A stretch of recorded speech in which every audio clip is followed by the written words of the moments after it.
আসসালামু আলাইকুম। আগে একটা ভিডিওতে বলেছি যে বাংলাদেশে বৃষ্টির জন্যে কি পরিমাণের কান্না করতেছে মানুষ। হা হা খা খা কি এক একটা অবস্থা। পানি যদি না থাকে, সে মাটিতে যদি জো না থাকে, বৃষ্টি যদি না থাকে, এখন ধান কাটার সিজন। এখন কৃষকরা ধান কেটে উঠাবে, তারাও পানির জ্বালায়, পিপাসার জ্বালায়, গরমের জ্বালায়, আগুনের মতো তাপের জ্বালায় ধানগুলো কাইটে উঠাতেও পারতেছে না। আল্লাহ পাকের কাছে বৃষ্টি চাওয়ার জন্যে কত জায়গা যে কান্নাকাটি করতেছে দেখেন।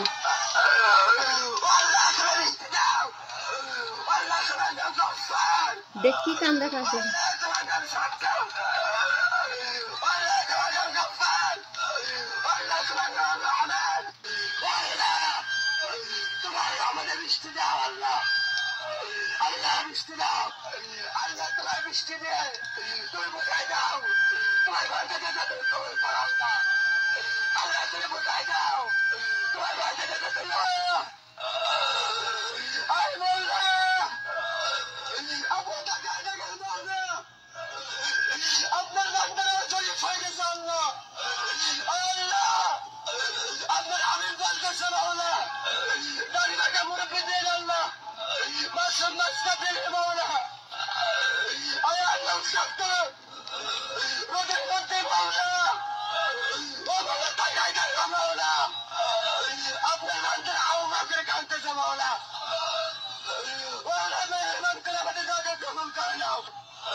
সকল পাপকে আপনি বসন করে দাও আল্লাহ।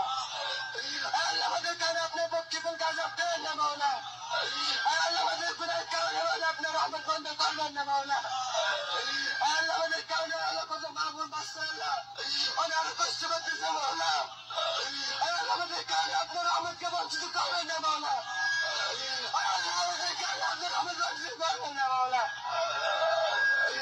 আসমানের মালিক আল্লাহ তোমার আমাদের বৃষ্টি দাও আল্লাহ।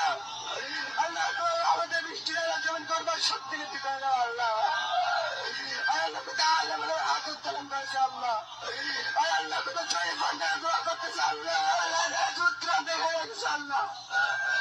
আল্লাহ আপনার আমাকে নৈরাশ করবেন না। আল্লাহ আমাদের সম্মান রক্ষণ করবো না। আল্লাহ আল্লাহ সকলে তারা কবল করে নাও। আল্লাহ তোমার রহমতে পানি দাও আল্লাহ। আল্লাহ তোমার রহমতে পানি দাও। আল্লাহ তোমার রহমতে পানি দাও আল্লাহ। আল্লাহ ও মাওলা আল্লাহ গো আল্লাহ তোমার পানি আসে আমরা আসছি আল্লাহ। আল্লাহ তোমার পানি আসে আসছি আল্লাহ। আল্লাহ নামাজ পড়ছি আল্লাহ। আল্লাহ তোমার নামে আদর্শ নিয়ে আল্লাহ চলতেছি আল্লাহ। আমাদের নামাজে কবুল করে দাও। আমাদের নামাজে কবুল করে দাও।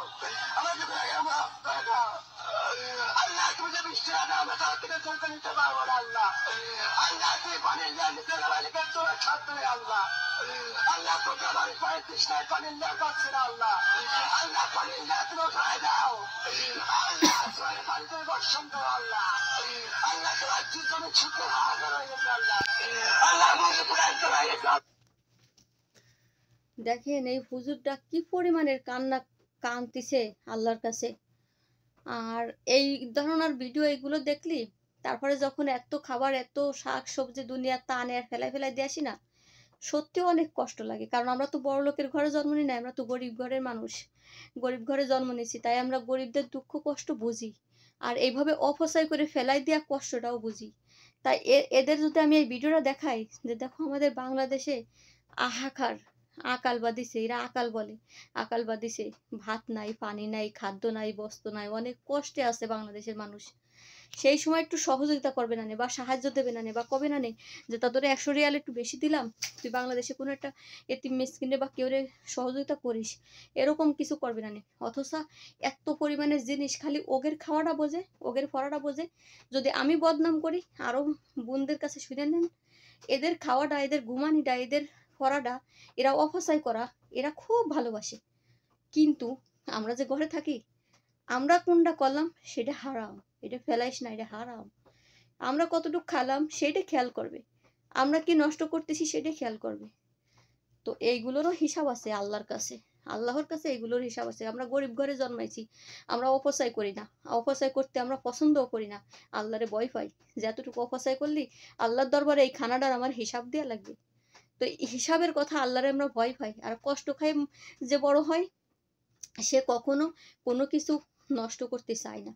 আর এগের ঘরে এগের বাড়ি এগের এতটা বছর এসে দেখলাম যেরকম কাপড় চোপড় বলেন, সেরকম লেপ তোশক বলেন, কম্বল বলেন, সেরকম খানা খাদ্য খাবার বলেন, এত পরিমাণে অপচয় করে ফেলাবে। আর এরা ঘুমানি ছাড়া বিরাসও ঠিক মতো করে না।